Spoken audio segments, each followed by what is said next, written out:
안녕하세요. 태박여행 길잡이 아나운서 류소영입니다. 오늘 저와 함께 떠나볼 곳은요. 역사와 문화 그리고 휴식의 공간까지 어우러지는 별고을 성주인데요. 오늘 성주에서 즐기는 이 고즈넉하고 차분한 여행 저와 함께 떠나보실까요?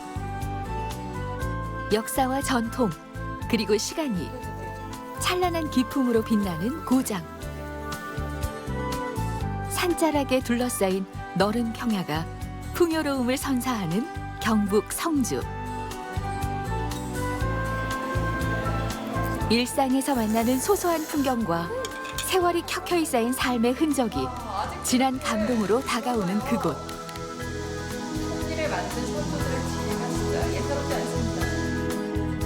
별고을 성주로 가을나들이 떠나봅니다.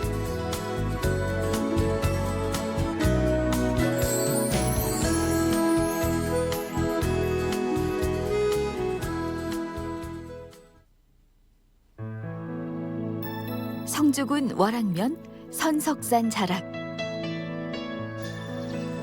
조선 왕실의 독특한 문화가 담긴 유적이 있는데요. 태봉 정상에 자리한 세종대왕자 태실입니다. 태실은 아기가 태어날 때 엄마 뱃속에서 함께 나오는 태, 즉 탯줄과 태반을 묻어놓은 곳을 뜻합니다. 수양대군, 그다음에 수양에 의해서 죽게 된 안평대군. 여기 오니까 새소리도 들리고 뭔가 네. 촉촉히 머금은 듯한 것 때문에 네. 왠지 아늑한 분위기가 느껴지는데요. 네, 이곳은 세종대왕자 태실이라는 곳인데요. 아기가 태어날 때 나오는 태를 묻어놓은 곳입니다. 좋은 땅에 태를 묻으면 그 태의 주인이 무병장수하고 왕실도 평안할 것이라는 믿음 때문에 세종대왕은 태실 자리를 찾는데 온 정성을 쏟았습니다. 아니 그런데 성주는 한양으로부터 상당히 거리가 있는 곳이잖아요. 그렇죠. 그런데 이렇게 먼 곳까지 와서 굳이 태를 묻은 이유 따로 있을까요? 당시에 태는 생명의 씨앗이라고 해서 아주 비옥한 곳에 묻어야 그 아기가 건강하게 잘 자란다고 여겼습니다. 그러니까 전국에 괜찮다고 하는 그 자리를 다 선정을 해요. 그 중에 하나를 고른 곳이 이곳 성주 땅입니다. 그만큼 성주 땅을 명당으로 여겼던 것이죠. 그럼 그만큼 성주가 이렇게 비옥한 땅이고 네. 명당이기 때문에 이렇게 큰 규모로 조성이 된 거죠? 그렇죠. 세종대왕의 자식이 모두 아들이 19인데 큰아들 문종을 제외한 나머지 18아들의 태를 여기다 묻었습니다. 게다가 손자인 단종의 태까지 함께 여기다 묻었던 곳입니다. 그러니까 왠지 저기 오니까 좀 기운이 좋은 것 같더라고요. 예, 이곳에 방문하시는 분들도 다 그 비슷한 얘기를 하시는데 여기 올라오면 우선 마음이 굉장히 편안해진다고 그렇게 얘기를 하고 있습니다. 왕실의 평안이 나라를 평안하게 하고 곧 백성을 편안하게 한다는 애민 정신에서 출발한 일이었습니다. 최고의 명당에 태가 안치된 자손들은 대왕의 바람처럼 모두 평안한 삶을 누렸을까요? 그런데 이렇게 쭉 둘러보니까요. 네. 모양이 좀 다른 태실들이 네. 보입니다. 좀 훼손이 된 것 같기도 한데 네. 이 5개의 태실은 대체 어떤 일이 있었던 거죠? 네. 수양대군이 권력을 잡아가는 그 과정에 수양대군한테 협조하지 않았다는 그런 누명을 쓰고 네. 역적으로 몰려서 죽은 형제들의 태실입니다. 그러면 지금 이 모든 5개의 태실은 수양대군이 왕이 되고 난 후에 파괴가 된 건가요? 그렇죠. 수양대군이 왕위에 오르고 난 다음에 네. 수양대군 태실도 여기 같이 있잖아요. 그러니까 이 없어진 이 5 형제들의 형제들 같은 경우는 역적으로 몰려서 죽었단 말이에요. 왕하고 역적하고 태실이 한 자리에 있는 거는 그 자기들 윤리적으로는 안 맞다. 이렇게 해서 파괴를 해버린 것입니다.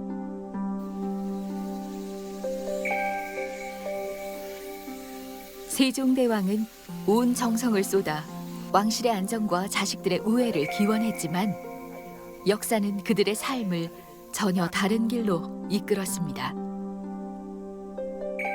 할아버지 세종 때 단종의 태실이 조성이 됩니다. 그리고 나중에 아버지 문종 때에 아버지가 왕이니까 단종 같은 경우는 세자가 되잖아요. 그러니까 신하들이 다음 왕위를 이을 세자의 태실을 여기다 놔두면 안 된다. 더 좋은 자리로 옮겨야 된다고 해서 가야산 뒤쪽으로 옮기게 됩니다. 그런데 그럼 태실을 옮긴다는 것은 태를 담은 그릇만 그쪽으로 옮긴다는 것이에요. 아, 그럼 여기 남아있는 건 지금 이 외양만 남아있는 거네요? 그렇죠.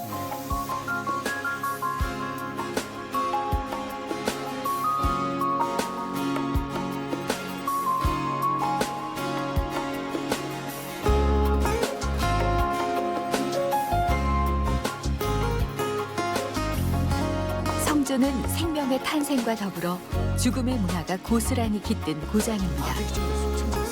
해발 389m, 성산 자락을 따라 오르면 장엄한 풍경이 눈앞에 펼쳐집니다. 해설사님, 예. 저희 지금 경주 온 거 아니에요? 아니요, 경주 아닌데요. 아니, 여기 이렇게 왕릉처럼 네. 가득한데 이게 뭐죠? 아, 여기 성산동 고분군이에요. 옛날 가야 시대 때로 추정하고 있는데 그 당시 이 지역의 우두머리 지배청의 무덤으로 보고 있습니다. 이 일대에는 모두 한 정확하게 알 수 없지만 수백 개의 옛날 무덤이 있는 것으로 지금 추정을 하고 있고요. 129기 정도는 관리 번호를 붙여서 성주군에서 또 관리를 하고 있습니다. 성주는 가야 연맹체 중 하나였던 성산 가야의 터전인데요. 성산동 고분군은 역사 속으로 사라진 미지의 왕국 성산 가야의 흔적을 찾는 중요한 유적이죠. 가까이서 보니까 엄청 크네요. 꽤 크죠, 규모가. 네. 예, 최고 큰 거는 밑변 지름이 30여 미터가 정도 되는 경우도 있고요. 네, 그동안 여기 발굴하면서 나온 그 유물을 보면은 토기류 보통 많이 나오고요. 그다음에 마구류 그리고 또 금속 제품 그 중에서도 우리가 부르기를 환두대도라고 하는데 칼 손잡이에 둥근 고리가 있는 것 이런 유물들이 나왔습니다. 그럼 마구류나 검이 나왔다는 건 예, 꽤 상위층이었다고 볼 수 있겠네요. 예, 그런 유물의 성격상 여기는 그 당시에 지배청, 고위층의 무덤인 것으로 그렇게 추정을 하고 있습니다. 웅장한 산자락 펼치고 앉은 가야산 일대. 평평한 바위를 따라 마치 미끄럼을 타듯 유려한 물줄기가 흐르는 이곳은 성주 12경 중 하나인 포천 계곡입니다. 물소리 너무 좋아요. 예, 여기가 가야산 쪽에 북쪽에. 있는 네. 네네 포천 계곡 맞죠? 예, 그래요. 포천 계곡은 왜 포천 계곡이라고 이름이 붙었어요? 이 포천 계곡의 이름을 알 수 있는 글이 남아 있어요. 영화 이원조 대감이 남겨놓은 포천 산수기라는 글에 보면은 이 포천의 뜻이 실려 있는데요. 이 포천은 우리가 포자가 한자로 배포자예요. 근데 마치 이 흐르는 물이 네. 배를 펼쳐서 말리려고 쭉 늘어놓은 그런 모습이라고 해서 포천이라 이름하였다 이렇게 정의를 내려놨어요. 그럼 그만큼 물줄기도 길겠네요. 그렇죠. 물줄기도 길고 물도 맑고 그런 거예요. 그럼 결국에는 이 포천이라는 이름은 길고 맑은 물줄기에서 나왔다고 해도 과언이 아니겠네요. 바로 그거예요. 약 7km에 이르는 포천 계곡은 물놀이 명소로 유명한데요. 일찌감치 계곡의 진가를 알아본 응화 이원조 선생. 선생의 계곡 2차는 시가 되고 노래가 되었습니다.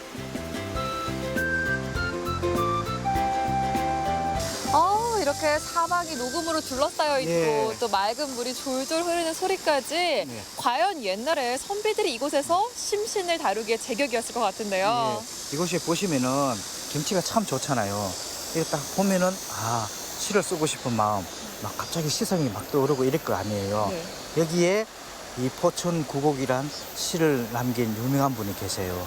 안 그래도 그 9곳의 비경에 이름을 붙이신 분이 있다고 하던데 바로 그분이신 거죠? 예, 조선 말에 응화 이원조 대감이 거의 한 50년 정도 관직 생활을 하셨는데 노년에 이곳 포천 계곡 골짜기에 들어와서 기거를 하게 됩니다. 그때 이 계곡 골짜기마다 아름다운 경치가 펼쳐지는데 그 아름다운 그 비경을 시로 노래를 했어요. 그 시 이름이 포천 구곡 차무의도가라고 했는데 그 무의도가라고 이름 붙도 단 것은 당시의 선비들은 주자의 무의구곡을 자운을 해서 시를 많이 지었습니다.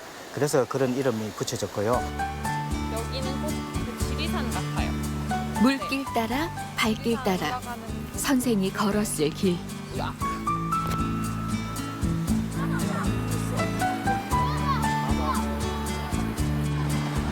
인생 말년에 속세를 떠난 선비는 계곡 9곳에 이름을 붙이고 구비마다 시를 지었습니다.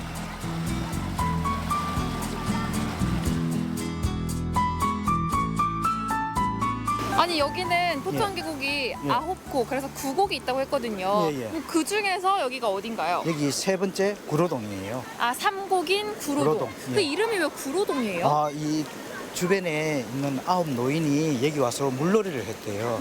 그리고 이 물가에 바위가 있는데 그 바위 모양이 마치 배처럼 생겨서 석선이라고 이렇게 시에 나오는데 그렇게 배 모양을 언급한 것은 그 노인들이 놀면서 배를 띄우고 뱃놀이를 하고 싶어 하는 그런 마음이 새겨진 게 아닌가 싶고요.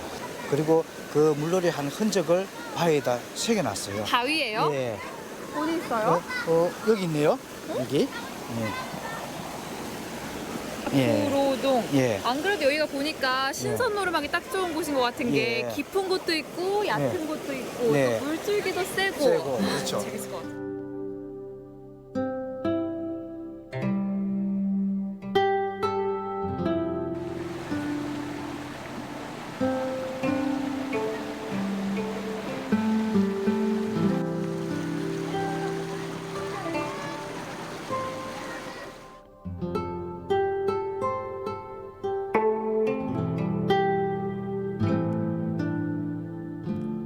아홉 노인이 논일던 구로동을 지나 포천구곡 제4곡에 이릅니다. 지금은 물이 그때보다 줄었습니다. 너럭바위 위로 유유히 흐르는 물살이 가파른 암벽을 만나 하얀 포마를 일으킵니다. 여기는 아까 3곡이랑은 또 전혀 다르네요. 예, 전혀 또 풍경이 다르죠. 네, 예. 엄청 더 크고 길고 물도 예. 더 많고요. 예. 여기가 어디예요? 아, 여기가 바로 우리 포천 계곡의 핵심이라고 할 수 있는 포천이라는 곳이에요. 바위의 지푸른 무늬가 물과 어우러져 마치 배를 널어놓은 듯하다 해서 붙여진 이름 포천. 이곳을 포천 계곡이라 불렀던 이유도 이 절경 때문이죠.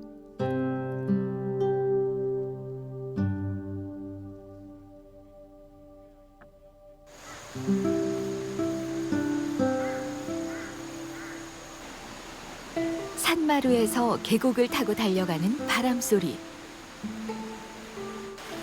바람이 지나가고 난 뒤 울려오는 물소리가 장쾌합니다. 바람 따라 물 따라 얼마나 걸었을까요? 누가 숨겨놓기라도 한 듯 깊은 꼴짜기에 마지막 9곡을 만납니다. 선생님 물소리 들려요. 네. 그리고 바람도 살살 불어오네요. 네.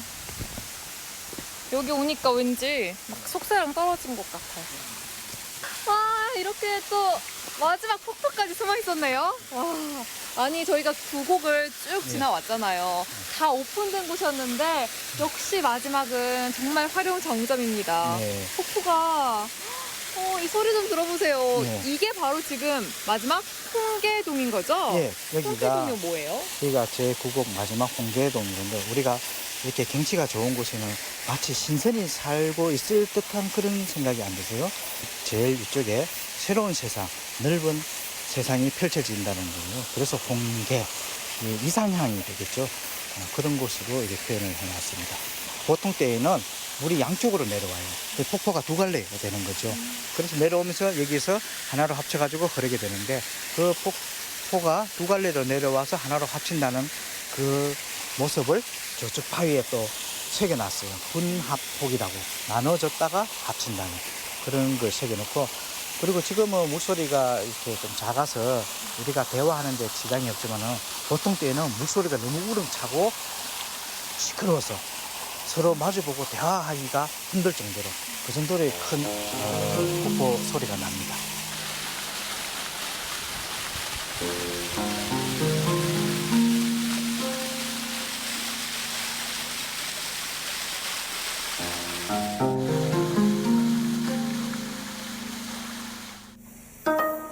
응화 선생이 만년에 귀향하여 책과 자연을 벗삼아 여생을 보냈던 정작. 사람이 짓고 세월이 어루만진 연륜이 묻어납니다. 여기가 응화 네. 이원조 선생님께서 머무시던 만귀정이죠. 네. 오, 어떤 곳이에요? 예, 응화 선생이 50년 가까이 관직 생활을 이제 그만두고 이제 노년에 여기 산수 좋은 곳에 정자를 짓고 이렇게 쉬고 싶다라는 그 뜻을 피력했는데 그때 이곳에 들어와서 건물을 짓고 이름을 만귀라고 붙였습니다. 만귀, 늦을 만자, 돌아올 귀자, 늙음하게 돌아오다 이런 뜻인데 그때 이제 자기 공부도 하고 또 후학들도 가르치고 이런 생활을 하셨던 곳이죠. 굉장히 소박한 곳인데요. 예, 그 응화 선생의 문집에도 보면은 내가 높고 낮음에 여러 관직 생활을 두루 하였는데 그것은 과분하였다. 그리고 지금까지 지나와 보니까 부족함도 많았다. 그러면서 이제 권태로움도 생기고 이렇게 해서 여생을 이렇게 저 산수 좋은 곳에 와서 쉬고 싶다라고 이렇게 글을 남겼어요. 속세를 벗어나 자연에서 답을 얻어낸 삶. 선생을 통해 비워내는 법을 배웁니다. 만귀정 입구엔 이러한 선생의 정신을 기리기 위한 비석이 오롯이 서 있습니다. 응화 이원조 대감 사후에 후학들이 계를 조직해서 응화 이원조 대감의 행적을 기리기 위해서 세운 철비입니다. 여기 보면은 응화 선생이 만년에 이곳에 와서 수양을 하던 곳이다라는 이런 내용이 새겨져 있습니다.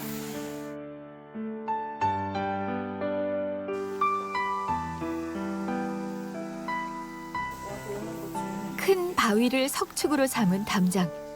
만귀정엔 자연과 조화를 이루려는 선생의 뜻이 켜켜이 쌓여 있습니다. 만귀정에서 계곡 쪽으로 들어서는 길. 작고 아담한 전각이 길손을 맞이합니다.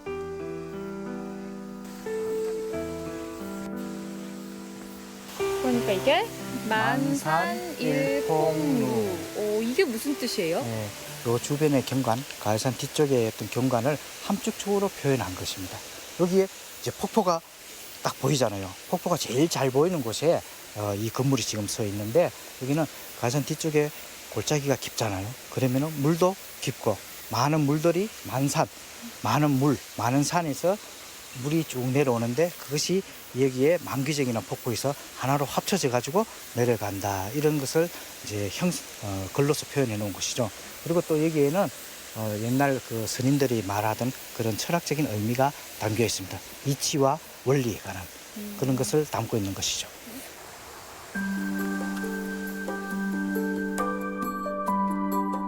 영취산 줄기가 마을을 감싸듯 뻗어내리고 백천이 유유히 흐르는 곳. 배산 임수 지형을 하고 있어 영남 최고의 길지로 꼽히는 한계 마을입니다. 저렇게.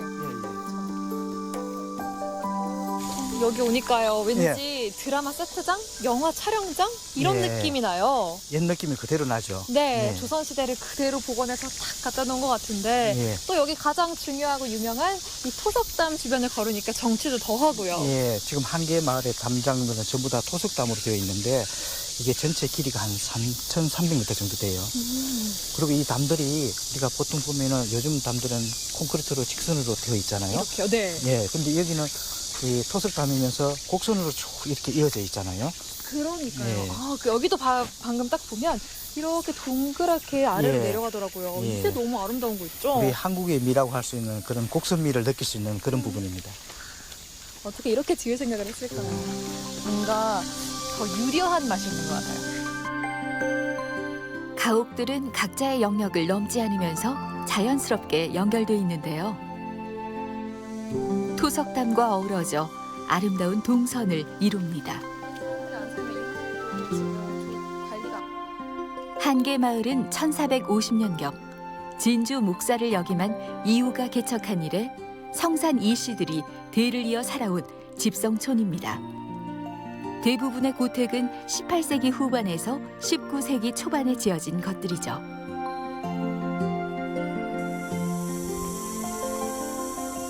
곳에 꽃도 있고 나무도 있고 돌담이랑 토석담까지 예. 여기 분위기 너무 고즈넉하고 좋아요. 우리는 아까 저쪽에 한번 둘러보고 또 이쪽으로 옮겼는데 양쪽에 서로 또 다른 느낌이 들죠. 네. 네.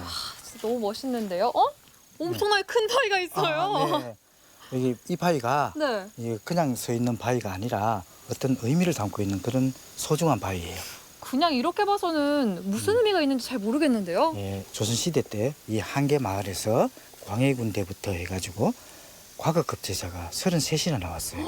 오. 와, 과거급제하면 기분이 좋잖아요. 금이환영해야죠. 예, 부모님이 또 가만히 있을 수는 없죠. 잔치도 해야 되고요. 그렇죠. 소를 잡거나 돼지를 잡고 또 음식을 마련하고 술을 마련해서 동네 사람들한테 좋은 일로서 이렇게 잔치를 하잖아요.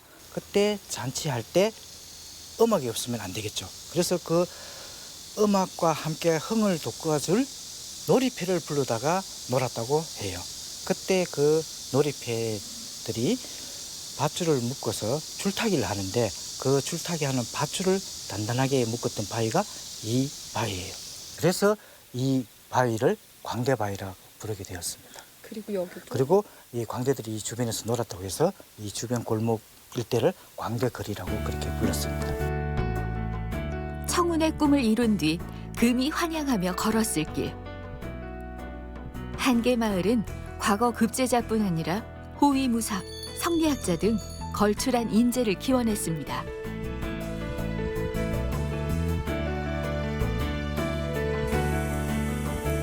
한계마을 교리댁.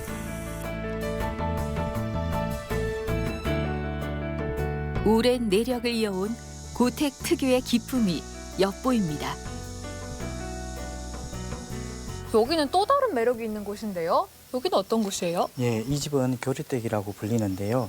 1760년대에 사헌부 지비를 지낸 이숙구 선생이 이 건물을 처음 짓게 됩니다. 그리고 그 후손인 이귀상 선생이 홈관 교리를 여기면서 이 집을 교리댁이라 그렇게 부르고 있습니다. 정말 초록초록 녹음도 많고 정원도 잘 조성해 놓은 게 조금 색다른 그런 형식인 것 같아요. 네, 여기 보면 신구가 같이 이렇게 병행하는 듯한 뭔가 야릇한 그런 느낌이 들죠. 네, 네. 약간 신비롭기도 하고요. 네, 네. 여기에는 정말 나무 교리댁 마당 안쪽에는 오래된 탱자나무 한 그루가 하늘을 향해 솟아있는데요. 여기엔 남다른 사연이 깃들어 있습니다. 이거 탱자나무잖아요. 저 네. 알아요. 이게 탱자나무로 보이세요? 네. 그런데 이 나무에 대한 재밌는 이야기가 담겨 있어요. 뭔데요?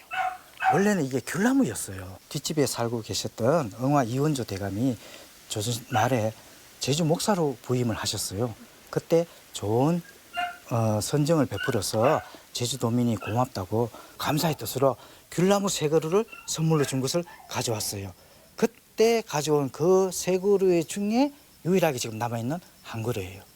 그런데 이건 귤이 아니고 탱자인데요. 예. 근데 중국 고사에 보면은 남귤북치, 귤화위지라는 말이 있어요. 그건 무슨 말이냐면 회수라는 강 남쪽 따뜻한 남쪽에 있을 때는 귤이었다가 추운 북쪽으로 옮겨가면은 탱자로 바뀐다는 그런 고사인데 이 탱자나무가 즉 귤나무가 따뜻한 제주도에 있다가 추운 북쪽으로 오니까 탱자로 바뀌었다는 그런 사례에 해당하는 나무죠. 교리댁 입구에 서 있는 두 그루의 거목도 사연이 있습니다. 학자수라 불리는 회화나무. 왜 이런 이름이 붙었을까요? 이 나무가 회화나무예요. 회화나무. 예, 줄여서 회나무라고도 하는데 이 나무는 과거 급제하면은 기념식수로 집 앞에다가 많이 심었대요. 그러면 네, 과거 급제하신 분이 계시단 거잖아요. 예, 이 집에 교리댁에 두 분의 과거 급제자가 계셨거든요. 아, 여기 나무 한 그루 있고 저쪽에도 그루. 한 그루 있으니까 예. 두 분. 예, 오. 집을 딱 지켜주는 느낌이에요. 아, 정확해요. 이렇게 나무가 있으면 든든하겠어요. 네. 저도 집 앞에 하나 심어놓을까 봐요. 장원급제. 한계마을은 남에서 북으로 차차 올라가는 전저 후고로 배치돼 있는데요. 전형적인 배산 임수를 따르고 있는 것이죠.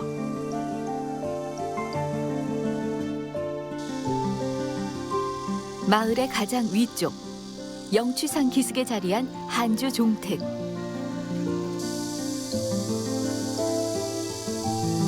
조선 유학의 마지막 보물이라 불리는 한주 이진상 선생과 가족이 살던 곳입니다. 여기가 명당이네요. 산도 보이고 예. 나무도 보이고 예. 집도 다 보이고. 또 아름다운 백일홍 꽃까지 보이고. 네.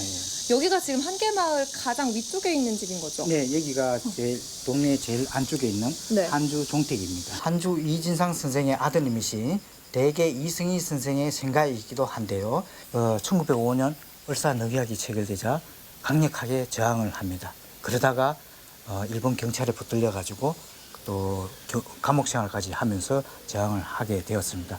그리고 수감에서 나와 가지고 만주로 또 망명을 하여 1908년에 블라디보스톡으로 가서 독립운동을 전개하고 만주 일대에서 다른 독립운동 하시던 분들과 같이 힘을 모아서 독립기지 건설하는 데 이바지를 했습니다.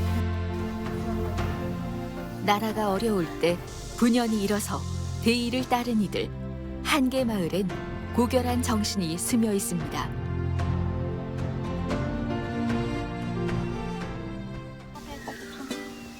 이번엔 성주 전통의 맛을 만나러 가봅니다. 안녕하세요. 어서오세요.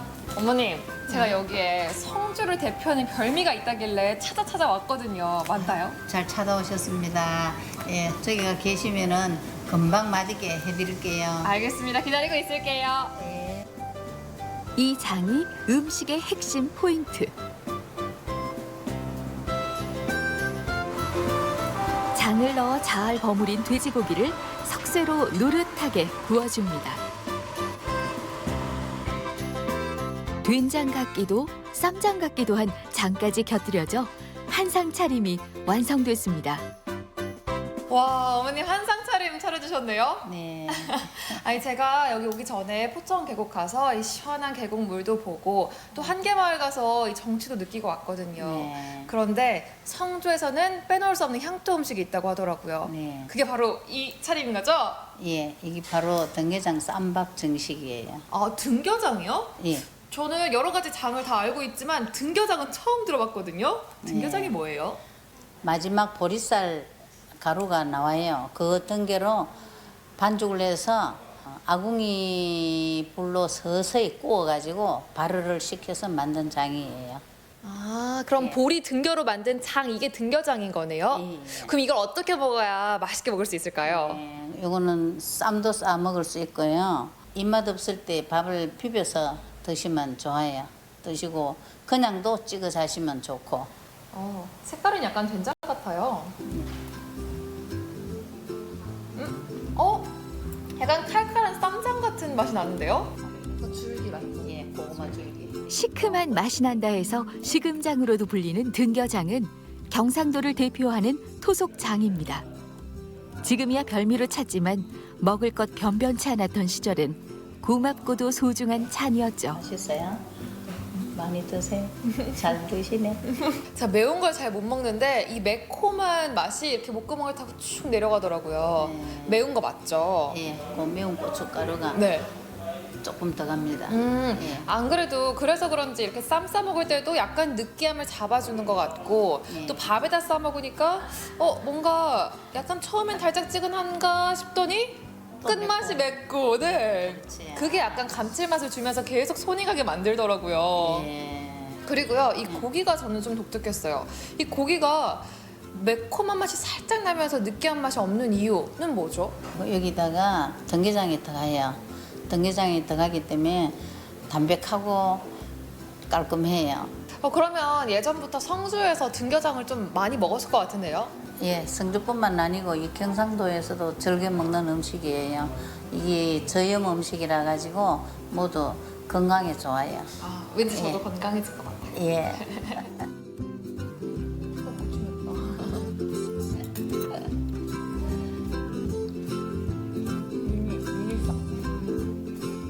보리가 주 재료이기 때문에 소화가 잘 될 뿐 아니라 환절기 떨어진 입맛까지 확실히 잡아주는 등겨장. 건강 별미로 강력 추천입니다. 저 벌써 한 그릇 다 비웠어요. 맛있게 드셨어요? 너무 맛있어서 네. 계속 등교장에 손이 가더라고요. 네. 아니 제가 아까 포천계곡 다녀와서 정말 배가 너무 고팠거든요. 그런데 어느샌가 이렇게 한상 차림을 뚝딱 했습니다. 이제 배 불러서 나머지 성지 여행도 잘할 수 있을 것 같은데요. 저에게는 굉장히 특별하고 이색적인 이 등겨장은요. 어르신들에게는 추억의 음식이 되고 또 저처럼 처음 먹어보는 사람들은 이색적인 별미가 될 것 같은데요. 이렇게 성주의 향토 음식 등겨장 맛봤으니 이제 나머지 성주 여행하러 가보실까요? 성주군 금수면 어운리. 가을을 알리는 결실이 다습게 익어갑니다. 숲이 우거진 호젓한 시골길.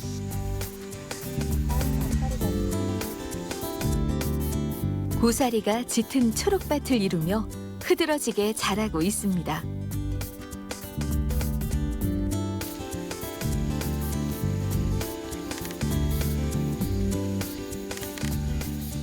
와, 여기서부터 저기까지 눈에 보이는 게 다 고사리예요. 진짜 넓다. 대표님. 아이고, 안녕하세요. 안녕하세요. 제가 쭉 둘러보면서 왔는데 고사리가 여기서부터 저기까지 쫙 펼쳐져 있더라고요. 너무 넓은데요? 네, 여기 있는 게 한 600평 정도 되고 저쪽으로 해서 3m로도 고사리를 계속 지금 번식을 하고 있는 중입니다. 그래서 여기 이제 농장의 전체 면적이 한 4,000평 정도 되는데 이제 감나무하고 들깨하고 고사리하고 세 종목이 주 작목입니다. 진짜 많은데요. 아니 그런데 저는 일단 고사리를 너무 궁금해서 좀 찾아보고 왔거든요. 네네. 그런데 고사리가 남자에게 좋지 않다 이런 말도 있더라고요. 이게 사실인가요? 그런 이야기가 인터넷상에도 이렇게 올라와 있고 그리고 또 남자뿐만 아니고 뭐 하여튼 이 안 좋은 쪽으로도 이야기가 있는데 사실은 이제 이 고사리를 생으로 섭취를 했을 때 그 독이 있는데 거의 고사리는 대부분 다 한번 데치기나 삶아서 식품으로 이용을 하기 때문에 사실상 뭐 우리도 거의 뭐 고사리를 생활하다시피 먹고 있는데 별 지장이 없습니다. 그러면 그냥 마음 놓고 먹어도 되겠네요. 괜찮습니다. 탁 트인 전원적 풍경이 마음을 편안하게 하는 이곳은 노성화 씨가 운영하는 농원. 도 있네요. 지난 2012년 농촌진흥원에서 지정한 농촌교육 체험 농장입니다. 노성화 씨는 20여 년의 직장 생활을 접고 나고 자란 이곳 고향 땅으로 돌아왔다는군요. 안 들어가지고 우리 와, 여기는 항아리가 이렇게 쭉 줄지어 있네요. 대체 이 항아리에는 뭐가 들어있는 거예요? 효소를 좀 담아놨습니다. 효소. 어떤 효소요?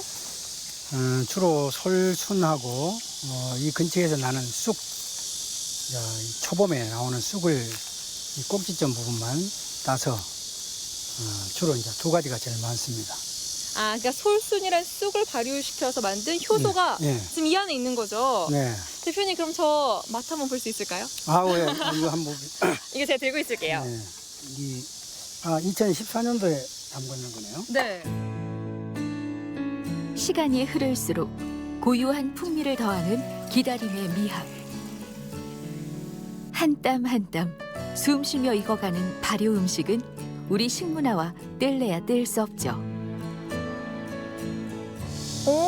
아니 이게 향이 약간 감식초 향 같이도 나고 매실 향 같이 나면서 이렇게 냄새가 굉장히 좋은데요? 네, 이게 이제 발효되면서 냄새가 비슷한 냄새가 날 수도 있을 겁니다. 이거 지금 잘 만들어진 건가요? 네, 요거는 아주 정상적으로 발효가 잘 됐습니다. 향이 괜찮네요.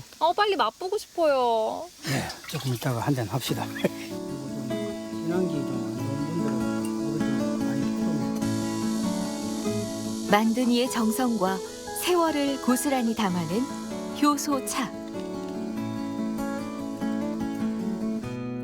과연 어떤 맛일까요?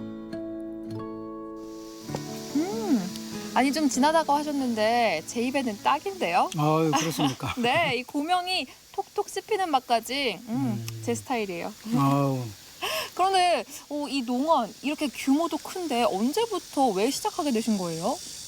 경운기가 보급될 그 시기에 제가 이제 농촌을 떠나면서 직장 생활을 했는데 늘 이제 이 농업 부분에서 뭔가를 한번 해보고 싶다라는 어떤 생각을 가지게 돼가지고 40대 초반에 직장을 그만두고 준비를 해오다가 8년 전에 왔습니다. 이렇게 자연 속에서 사시면서 어떤 점이 가장 좋으세요? 가끔 이제 저희 농장을 방문해 주시는 이제 사람들한테 바로 우리의 어떤 환경과 생태를 바로바로 그 자리에서 이렇게 이야기할 때 세상 몰랐던 것을 알 수 있다라고 할 때 가장 보람을 느끼고 있습니다. 농원 한쪽에 자리한 박물관.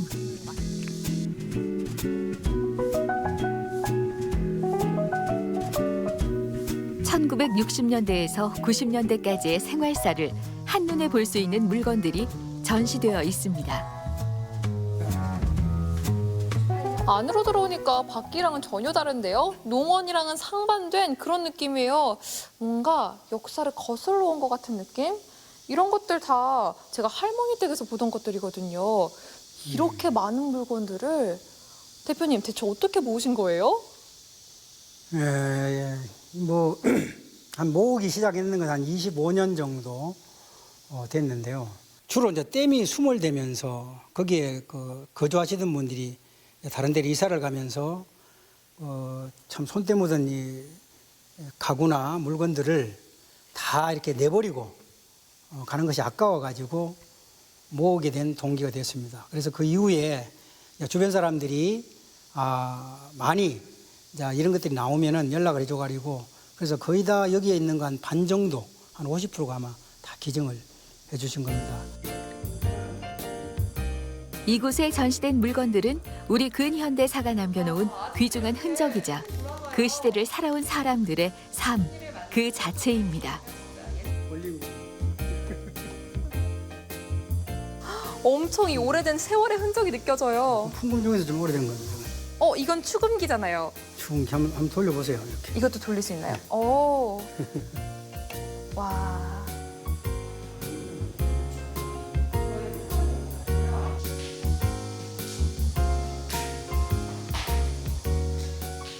대표님께 하나하나 다 얽힌 이야기들을 들어보니까요. 정말 시간 가는 줄 모르겠어요. 네, 정말 그 기증해신 분들 한 분 한 분의 사연들이 다 있습니다. 예. 네. 아니 그러면 이렇게 2,500여 개나 되는 이 민속품들을 앞으로는 어떻게 관리하실 계획이세요? 이제 좀 뭐 시설을 좀 보완할 수 있으면은 보완을 해서 네, 이제 우리가 흔히 박물관은 그냥 보는 박물관이라고 생각을 많이 하는데 저는 이제 이곳을 학생들이나 뭐 어른도 마찬가지입니다만 체험을 할 수 있는 보는 박물관이 아니고 여기 와서 실제로 관심을 가질 수 있도록 박물관의 어떤 그 프로그램이나 이런 것들을 만들어서 계속 운영을 해볼 생각이고 그리고 또 박물관뿐만 아니라 좀 농장에 있는 것들하고 같이 접목을 시켜서 그런 어떤 그 농원으로 교육 농장으로 만들 계획입니다.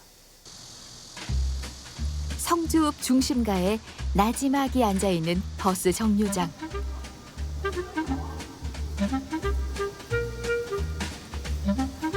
간판에서도 예스러움이 묻어납니다.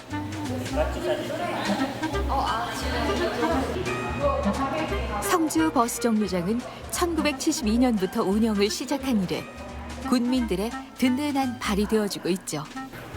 오, 들어와 보니까 옛날 모습을 그대로 간직하고 있는데요. 소박하고 아담하고 예스럽고 이곳 성주 버스 정류장은요, 7, 80년대 그리고 4, 5년 전까지만 하더라도 굉장히 많은 분들이 찾아주셨다고 해요. 그런데 조금씩 이용객이 줄면서 뜸해졌다가 여러분 영화 택시 운전사 아시죠? 그 영화가 또 1,000만 관객 돌파하면서 이곳을 찾는 관광객들이 점차 늘었다고 하더라고요. 사진도 많이 찍으시고요. 왠지 이런 예스러움에 반해서 그런 거겠죠? 5.18 광주 민주화 운동을 다룬 영화 택시 운전사에서 순천 터미널로 나오는 이 장면. 바로 성주 버스 정류장입니다. 나왔고 요새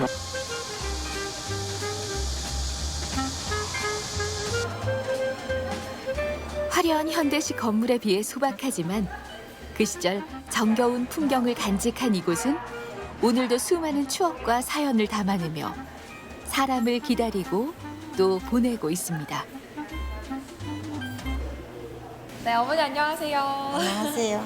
이곳 성주 버스터미널 찾아주셨는데 예. 자주 이용하시나요? 예, 가끔 이용합니다. 오늘은 어디 가시는 길이세요? 오늘은 한의원에 침 맞으러 왔다가 집에 가는 길이에요. 그러면 어렸을 때부터 이 버스 정류장 좀 많이 이용하셨어요? 예, 가끔 이용 많이 하시죠. 성주장 오면 이용하고 또 이 병원에 오면 또 이용하고. 25년 됐어요, 이용한 지가.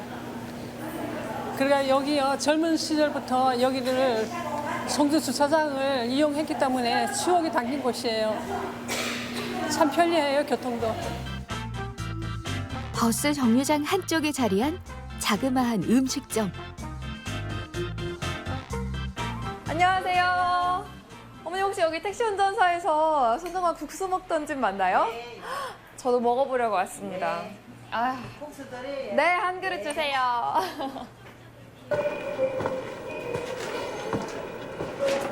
국수 하나 주세요. 예.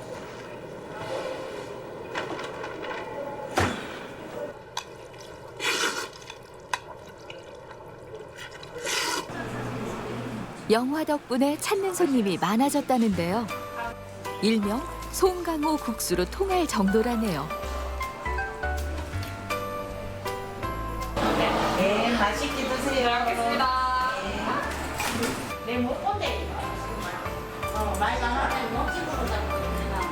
역시 잔치국수는 육수부터 먹어봐야죠.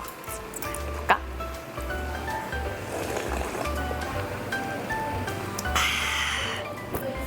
제대로 구우셨네요. 오랜 시간 끓인 육수 맛이 납니다. 진한 멸치 육수에 보들보들 부드러운 면발.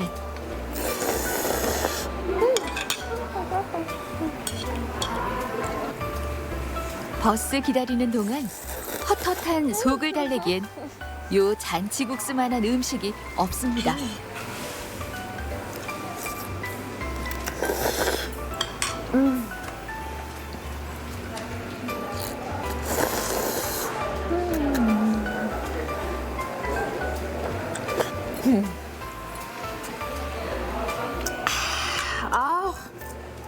어느새 잔치국수 한 그릇 뚝딱 해치웠습니다. 여기서 먹으니까요, 이 삼삼하고 담백한 맛이 왠지 할머니가 직접 해주신 맛도 나고요. 게다가 영화 촬영장 아니겠습니까? 그렇게 먹으니까 또 주인공이 된 것 같은 느낌도 들고요. 여러분도 성주 오시면 버스 정류장 앞에서 이 배경으로 딱 인생샷 찍으시고, 그리고 여기 오셔서 잔치국수 한 그릇 하시면 성주 여행 제대로 하실 수 있습니다. 잔치국수까지 클리어! 이번엔 가는 정 오는 정이 넘치는 곳으로 가봅니다. 성주 전통시장은 매월 끝자리 2일과 7일마다 열리는 5일장입니다. 제철 맞은 농산물부터 지수용품, 생활용품 등 없는 게 없죠. 오늘은 장이 서는 날, 사람들로 북적합니다.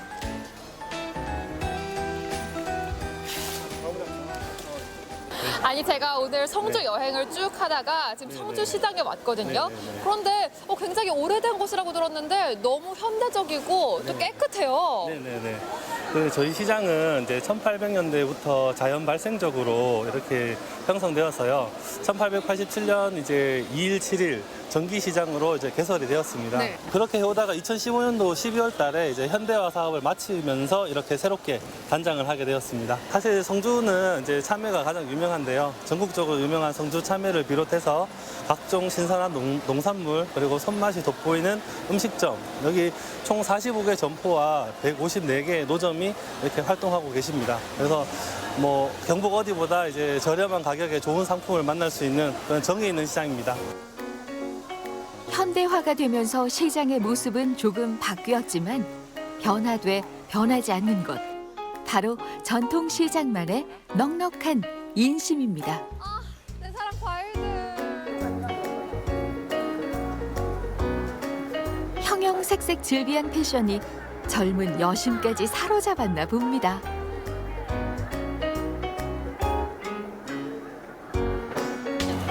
이렇게 또 많이. 예나 지금이나 시장의 활기를 책임지는 건 먹을거리죠. 맛있게 드세요. 감사합니다. 와, 이게 국물부터 너무 진한데요?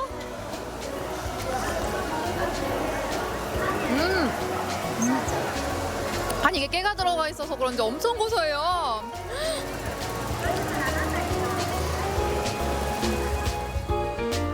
흥정 오가는 떠들썩한 풍경이 정겹습니다. 와, 역시 전통시장에 오니까 진짜 없는 게 없네요. 마늘이며 채소며 잡곡이며 해산물까지. 오, 여기는 건어물. 와, 진짜 종류가 엄청 많은데요? 선생님 안녕하세요. 안녕하세요. 반갑습니다. 여기는 멸치가 무슨 종류가 막 6개나 있어요. 네, 올해 2018년도 햇멸치고요. 네. 올해 7월 초에 물건 좋은 게 많이 나와가지고 한번 드셔보시겠습니까? 이게 또 멸치는 뭐 네네. 조림으로도 할 수 있지만 국물용이 정말 예, 좋잖아요. 맞습니다. 네네. 지금 드시고 계신 멸치는 7, 8월 멸치라서 일단 맛있고 비린내 안 나고 예, 멸치로서는 최고품이라고 볼 수 있습니다. 아니 사장님 너무 박학다식 하시는데 혹시 그럼 여기서 장사하신 지는 좀 오래되셨나요? 네, 올해 20년째 하고 있습니다. 오, 20년이면 성주시장에 뭔가 이렇게 변화를 다 지켜보셨겠어요? 네, 맞습니다.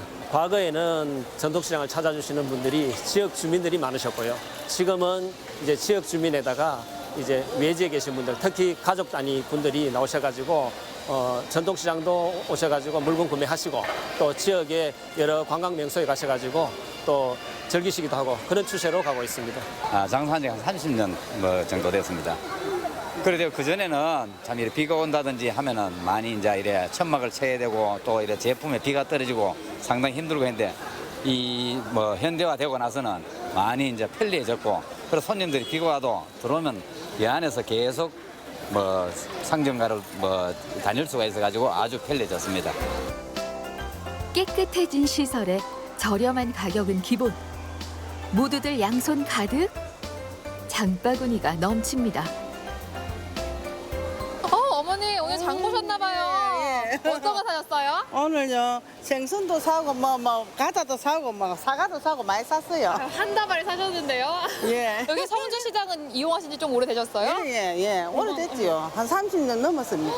단골이시네요. 시골에는 안 와서 그런지 뭐 물건도 많이 가져오고 싱싱한 게 많고 싸고 인심도 좋고 그래서 옵니다.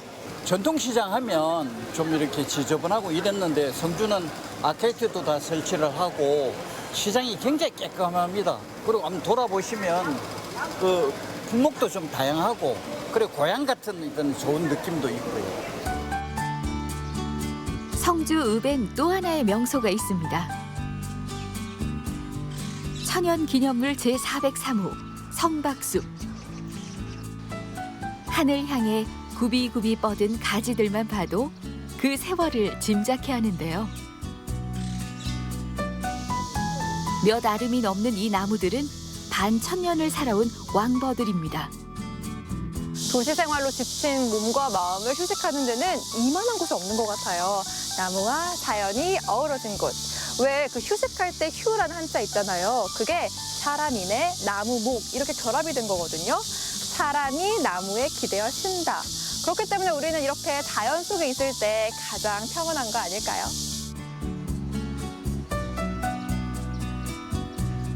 (500년) 수령의 나무들은 저마다 구부정한 허리에 지팡이를 짚고 있는 듯합니다. 온갖 세월의 질곡과 풍파, 강산이 수백 번 뒤바뀌는 것을 말없이 지켜본 역사의 산 증인이죠.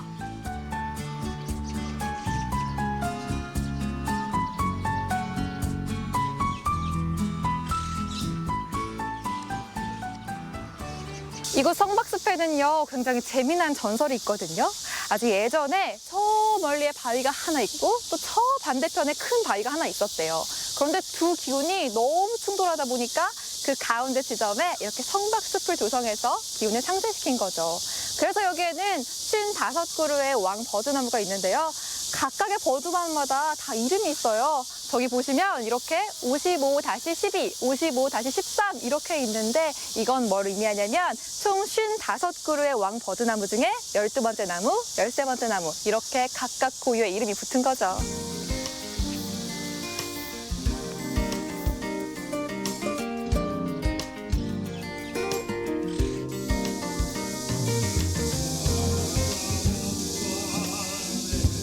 한때는 마을을 지켜주던 숲으로, 현재는 휴식 공간으로. 성박숲은 오랜 세월 동안 아늑하고 넉넉한 품을 내어주고 있습니다.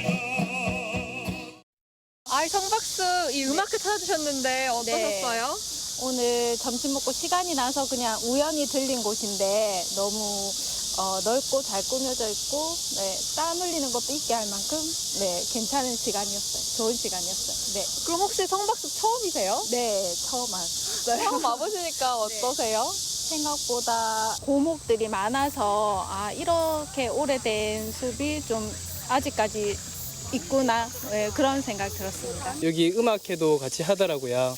그래서 숲에서 음악도 같이 들을 수 있어서 너무 조화롭기도 하고 즐거운 시간이 된 것 같습니다. 500년 세월을 묵묵히 인내한 나무들. 이들은 앞으로 더 오랜 시간 동안 이곳을 지킬 것이고 오늘 우리들의 이야기들을 후세에 전할 것입니다.